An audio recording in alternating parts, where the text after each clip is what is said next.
say, know your place, Baraka.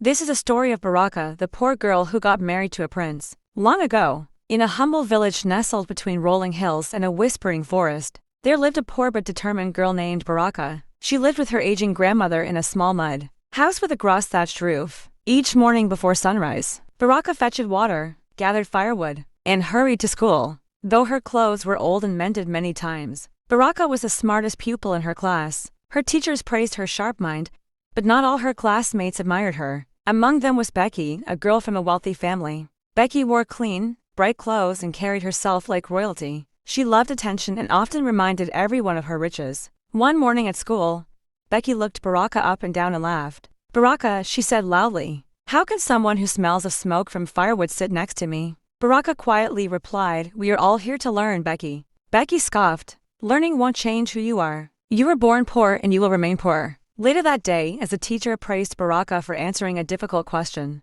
Becky whispered bitterly, "Do you think being clever will make you important? I will marry Prince Mapesa and live in the palace. You will still be fetching firewood." Baraka smiled gently, trying to lighten the moment. She joked, "Who knows, Becky? Maybe I will be the one to marry the prince." The classroom burst into laughter. Becky stood up angrily. "You," she shouted. "A wretched poor girl like you? The prince would never even look your way. Know your place, Baraka." Baraka felt her heart ache, but she said nothing. She simply lowered her head and returned to her studies. After school, Baraka walked into the forest to gather firewood. There, far from mocking voices, she sang freely. Her voice was soft and beautiful, filled with hope. One afternoon, as her song floated through the trees, Prince Mapesa heard it. That day, the prince had stormed out of the palace after a heated argument with his parents. They were forcing him to marry a proud princess known for her cruel heart. Seeking peace, he wandered into the forest. He stopped when he heard Baraka's voice. "Who sings with such warmth?" he whispered.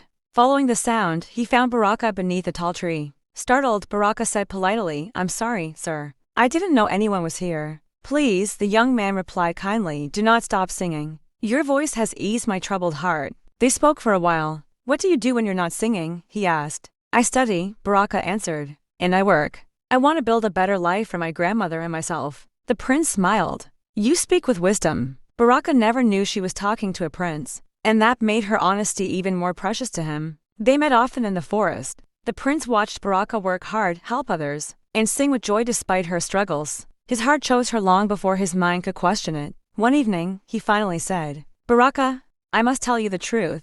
I am Prince Mapesa." Baraka stepped back in shock. "My lord, I am only a poor girl." "And that," he said softly, "is what makes your heart rich." When news spread through the village, Becky laughed loudly. A poor girl marrying the prince? She mocked. Lies. But when Baraka was summoned to the palace and sang before the royal court, her voice silenced the hall. Becky stood among the crowd, frozen. She's the one?" Becky whispered, her pride crumbling. The king and queen saw Baraka's humility and wisdom and gave their blessing. The proud princess was dismissed, for beauty without kindness could never rule a kingdom. Baraka married Prince Mapesa, not as a girl who sought wealth, but as a woman whose heart had earned honor. As queen, Baraka built schools and helped the poor, and whenever she passed the village school, she remembered the laughter and smiled, for she had learned it and taught the world that kindness outshines pride, and destiny bows to a pure heart.